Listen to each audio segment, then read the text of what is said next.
আসসালামাইকুম। আমি ডাক্তার আখি আক্তার, মেঘনা ডায়াগনস্টিক এবং ইকরা হসপিটাল।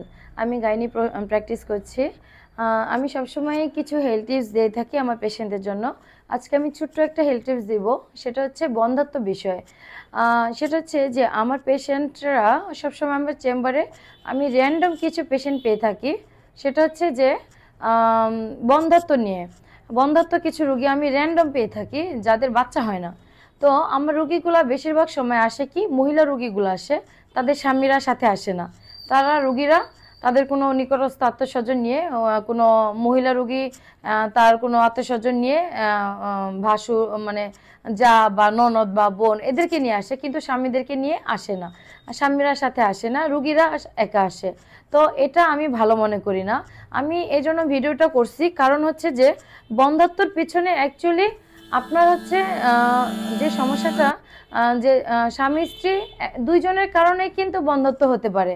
বাচ্চা না হওয়ার পেছনে একজন হাজব্যান্ড এবং একজন ওয়াইফ দুইজনেরই সমস্যা থাকতে পারে। আমি মনে করি যে একজন ওয়াইফের যেমন সমস্যা থাকতে পারে, একজন হাজব্যান্ডেরও সমপরিমাণ সমস্যা থাকতে পারে। ওয়াইফের যেমন হরমোন সমস্যা থাকতে পারে, পেলভিক অর্গানের সমস্যা থাকতে পারে, হরমোনজনিত সমস্যা থাকতে পারে, ইনফেকশন থাকতে পারে, অ্যান্ডোমেট্রিওসিস থাকতে পারে, অ্যাডেনোমায়োসিস থাকতে পারে, আরও জটিলতা থাকতে পারে, ইউটেরাসের বিভিন্ন ধরনের জটিলতা থাকতে পারে।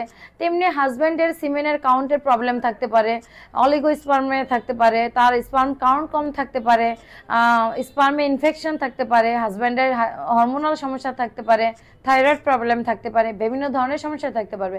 তাই আমি আপনাদেরকে রিকোয়েস্ট করব, যাদের বাচ্চা না হয় তারা অবশ্যই আপনারা কাপল আসবেন চেম্বারে। আপনারা শুধু আপনাদেরকে ওয়াইফকে পাঠাই দিবেন না, আপনারা অবশ্যই আপনাদের স্ত্রীদেরকে নিয়ে, স্বামী স্ত্রী দুজনেই বাচ্চা হওয়ার চিকিৎসা নেওয়ার জন্য আপনারা আপনাদের ওয়াইফের সাথে দুজনে মিলে আপনারা চিকিৎসা নিতে, পরামর্শ নিতে ডাক্তারের চেম্বারে আসবেন।